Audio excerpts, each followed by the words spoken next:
It is the Mike Show. It's the Tuesday edition of the program. That brings us Megan Huffman from SHARE Greater Lynchburg. Hi. Hi, good morning. How are you? Great. All right, so each and every Tuesday, Megan brings us a guest. Today is no exception. Who did you bring? Yes, I am delighted to have my good friend Perry Payne Millner here. She's the executive director of Opera on the James, and they have a really wonderful anniversary year this year that they're celebrating in multiple ways. So she's here to tell us about some events coming up. Well, that's fantastic. Well, welcome to the program. Thank you so much for joining us. Thank you. I'm so happy to be here. Absolutely. I'm always happy to talk about the opera. Well, it's wonderful. And number one, it is wonderful that Lynchburg has Opera on the James.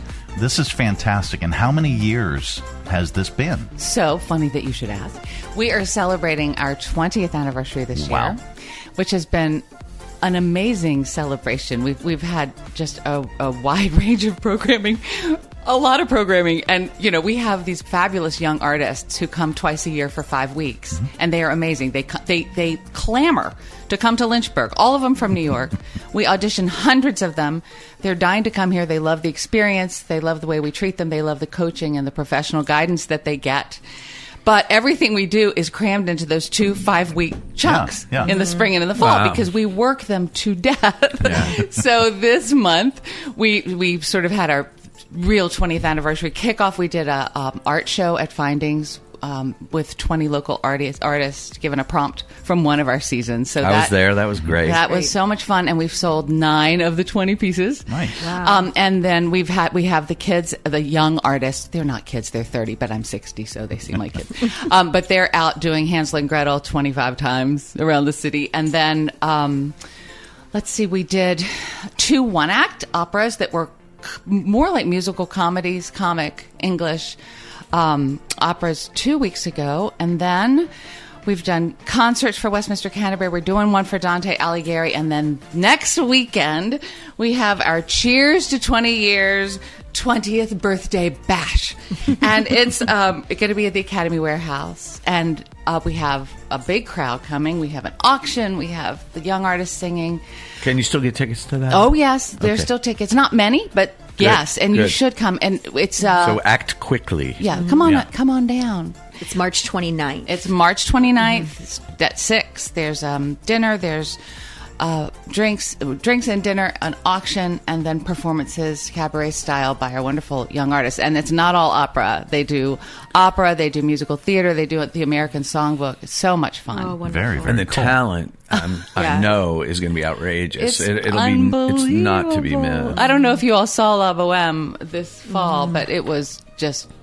I mean, I've never been prouder of a production I've been associated with. I've never been ever. disappointed ever when I go there. I'm So always much fun. blown away. We keep trying to cast you. I know. Well, I've been in 2, but it's really, my schedule's weird, even though I'm retired. Yeah. And I haven't been. I was going to try to do one or the comedy things that you just did, but I couldn't do them. It was so funny. This comedy, it's called The Opening, and it's about an opening of a show. So it's a play within a play. Yeah. And it's so there are a number of characters, as you would expect, an usher and a diva and a playwright and the critic. But there's also a teenage couple who comes, and they are upset because they have to bring their little brother. Stipulated in the script, the little brother has to be a grown man. So it was Carl Lindewaldsen. We wanted you. They were going to get me to play the But we little love Carl Lindewaldsen too. Wow. Carl's It was great. It's hard to beat Carl, and he sings much better than I do. So He that's did good. such a good job being 9. He's really Oh, good. that's funny. He just sat there with his crew. Yeah. Anyway, you all should come to come to this gala. It's going to be great. We're super excited about it, and we have great auction items, and we have David Lee is the MC, and he will sing for you, and it'll just be fun. It was so much fun last year. That sounds great. I got to look into that. Very I think we can do that. And this is on the 29th, Saturday the 29th. It's 6 at the p.m. Warehouse Theater. Yep. Do you get tickets through the Academy or through Opera on the James? No, we're selling tickets through the office. So Okay. we're selling. Yeah, so just call the office, or you can go on our website www.operaonthejames.org. Okay. And we'll take care of it. Or just call me up. I'll take care of you. Okay. All right. I will. I will hit you up.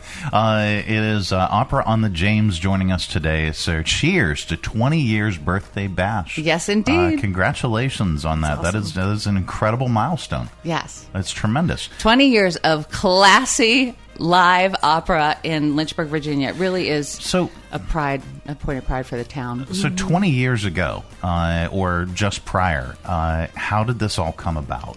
So there was a group of friends in Lynchburg who were opera lovers, and they just had this idea. Mm-hmm. It's sort of like Mickey and Judy. I've got a barn, let's put on a show. They had a EC Glass Auditorium, and so they put on an opera, and it went well, and they kept on going, and it's gotten bigger and bigger. The Young Artist Program has really launched us into a higher level of activity over the last 10 years. Yeah. And you know, over years, we've, you know, first there was one staff, and then there was two, and I'm the first executive director in a long time. And we have Peter Leonard, who is a maestro extraordinaire. Peter's amazing. Oh. And how long have you all had that building or been in that building? We are the building we've had since 2012. Yeah. Mm-hmm. And one of the things that we're working on now, speaking of the building, we're going to launch a 5-year campaign. Wow. To work on some of the things we have to work on, which is, you know, to programming, and also to take care of the assets that we're charged to take care of. Do you all own the building? Yes, we do. We own it. That's fantastic. We own it outright. That's fantastic, because that enables you to get grant money from various foundations and things since you own it. And it needs some TLC. Yeah. You know, and also when we first bought the building, they painted it Diva Red, which was so fabulous. And everybody is like, Perry, when are we going to repaint it? It needs to be Diva Red, not Dusty Rose Pink. But I tell them, you can't paint it until you fix it. So we are going to fix it. Well, it's wonderful to have an arts corridor there. It always makes me... Actually, when my one daughter was at violin last night up on Court Street, and my other daughter and I walked along Main Street, and she's 9, but, you know, we walked hand in hand down Main Street, and she was just like, I just love downtown, and I just love the Academy. And she said, when I grow up, I'm going to live downtown. And 15, 20 years ago, you wouldn't have done that. No, exactly. No. Exactly. You wouldn't have had much reason to do that. It was sunset, and we were walking along, gorgeous. and, you know, walking past your building and approaching the Academy and walking up the steps, and it just, I don't know, it is a point of pride, both physical presence and what we have as well. Yeah, and honestly, the downtown is a thing of beauty, because, you know, Lynchburg, I lived in Charlottesville and worked at the Paramount before I came here. Right, I remember. And it's interesting because Lynchburg is sort of slow to make big moves, but when they do it right. Yeah. Charlottesville, as I recall, I mean, they built that beautiful downtown mall, but they didn't fix the infrastructure before they built it. So now there's water and there are pipes and things. We did that, and we've done such a thoughtful and classy job of fixing downtown. Well, the interesting thing to me is that Charlottesville, when I was here years ago, Charlottesville looked down their noses at us. Lynchburg, it's a cow town, blah, blah, blah. Now, Charlottesville comes here to learn from us. They are envious of a lot of what we have now, which is a complete switch. Really? I hear that more and more. And that's because we've done it right, like you said, and worked really hard. And also, you know, you look at the difference between, say, the Paramount Theater and our Academy. The Paramount is a movie house. Right? So when I was working there, we brought Grease, the national tour of Grease in, but it's a movie house, so the stage is so narrow, we had to leave the car on the truck. So it's like, go Grease Lightning, there's not a car. Doesn't have enough room in the wings or depth and as much as we have. It's just too... And for the Academy, on the other hand, is a 1905 opera house with perfect acoustics. So to do an opera... To do Puccini in an actual space, in an actual opera house. It is the most, and to see those sets, we bring in these sets, and the top of Act 3 last November, it was snowing, and it was so beautiful. It's an amazing thing. I got to do a Christmas Carol on that stage, and it's an amazing thing to look out from that stage and see 850 people in a gorgeous place like that, and you're like, I mean, for me, it was like an out-of-body thing. I was like, I can't believe I'm getting to do this. Yeah, it's true. And when they renovated it, they really, really paid attention to acoustics. I was on that board. Yeah. I loved that. That was, and still, you know, I still talk to members of that board that opened the theater in 18, and we all say that project, it changed us. Yeah. It was the most thrilling thing to finish it and to have Wynton Marsalis on I that wish stage. I'd been there then. I was on it until 15 when I got the job at the foundation, and I left because I knew we'd want to be able to give grants to them, and I didn't want there to be a conflict. But I wish I could have stayed on longer. Well, it's wonderful. I mean, I lived in New York for 20 years, and my office. You lived there that long? Yeah. Yep. And my office was at Lincoln Center. I walked by Lincoln Center every day to go to my office, where I ran a team of 7, and I was super busy. And I would say, "Oh, there's jazz at Lincoln Center." I mean to go there. It's 20 years I never went. Wow. I had to come here to see jazz at Lincoln Center with the whole band. They all came on the, on the grand opening. That is incredible. That was an incredible It is, story. yeah. I mean, I had to come to Lynchburg to see jazz at Lincoln Center. But it's a wonderful Love it. place. It really is, and I obviously have had the inside track on that place for many years, from just this burned out shell of a theater to what it is today, and all the systems in place to make it work on a day-to-day basis. It's just tremendous what's been done. And it's such an incredible anchor for our community as well. It just is. And we like being one block up. Yeah. Because at the opera, we do all our work, for much of the year, there's just a skeleton crew. Yeah. But I'm telling you, come November, there will be 100 people in and out of there. It's like old home week for me. Everybody from New York comes down, and their costume and everything. We roll those things up the street. It's just the best thing. We just roll wardrobe racks, and we truck up the sets, and it's just an incredible experience. It goes up so fast, and then all of a sudden, poof, down it's gone. in an instant.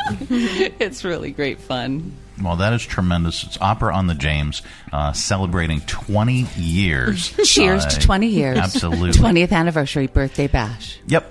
You can learn more if you also visit sharegreaterlynchburg.org. You can learn more. Just type in Opera on the James, and it'll take you directly to their website, and you can purchase your tickets. But don't wait. No, come on. This come on, people. This is We're 10 days out. Rapidly approaching. We're not messing around. It's going to be one heck of a show.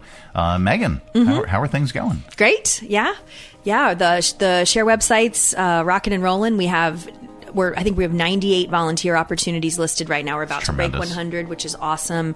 And 187 different organizations. I think we've grown 2 since I was here last week. It was 185 last week. Well, I'm going to have to adjust. Yeah, I forgot to mention that. No, that's we okay. have our Share Mixer tomorrow at the Hillcat Stadium. Y'all are all welcome to come. It's just a fellowship time in their tap room to see the stadium before it gets open for What spring. time is that? It's 8:30 in the morning. It's just coffee and fellowship, and we're inviting our nonprofit partners to bring a standout volunteer in their organization, because we're approaching National Volunteer Month in April, and we want to highlight some standout volunteers who really make our organizations run, that aren't on the payroll, that are doing incredible things that maybe aren't always celebrated. And they don't do it for that reason, but we like to shout it from the rooftops. So we're looking for nominations right now. We're looking to include them in our programming, and we're going to be giving them gift cards for Downtown Lynchburg Association to celebrate them. And we have a peer-to-peer lunch and learn coming up on April 2nd at Humankind to kind of learn the vast array of services that they provide, and to get a deeper dive there. That's April 2nd. And then we have our next Executive Director Series focused on childcare coming up on April 10th. So we'll hear more about that. In the world of Greater Lynchburg Community Foundation, we have, we've closed our Century Fund, we've closed our spring grant cycle, and now we have the scholarships open. So we have scholarships that can go to seniors in all the high schools and all of the counties around. You would just go to your guidance counselor and learn about what opportunities exist for your school, and all those. That's kind of a rolling application deadline until mid-April. So that's all happening right now. So all of our committees are hard at work reviewing all those applications, and by June we should hear all of the answers on what's coming. So very, very cool. Always great work. Learn more by visiting lynchburgfoundation.org. lynchburgfoundation.org for the Greater Lynchburg Community Foundation. Also go to sharegreaterlynchburg.org. If you want to learn about our area nonprofits, now 187 nonprofits featured, volunteer opportunities, events that SHARE conducts absolutely free in most cases. Yeah, we get sponsorship for all of them. So Bank of the James is hosting tomorrow, and then Freedom First Credit Union provides our lunches for our Lunch and Learn, and we have Al Strubon's helping with our Executive Director Series. So we always get underwriting so that it's no cost and isn't a barrier for our nonprofits to attend. And you can learn about these nonprofits. You can even make a donation or shop for these nonprofits on the SHARE platform. And the items will be delivered directly to you. Put a wish list up, and the items will be delivered directly to that nonprofit organization. It's such a good platform. It's sharegreaterlynchburg.org. Go to it, learn more if you're looking for any opportunities. Guys, thank you so much for taking so much time today. Thank you. We really appreciate it. What a great start to the day. Yeah. Good for us, Isn't it? Yeah, that's why I do it. Go, Bill. Yay. All right. It's The Mike Show. It's the Tuesday edition of the program. Coming up a little bit later on, we have your audio vault. Stay tuned for that.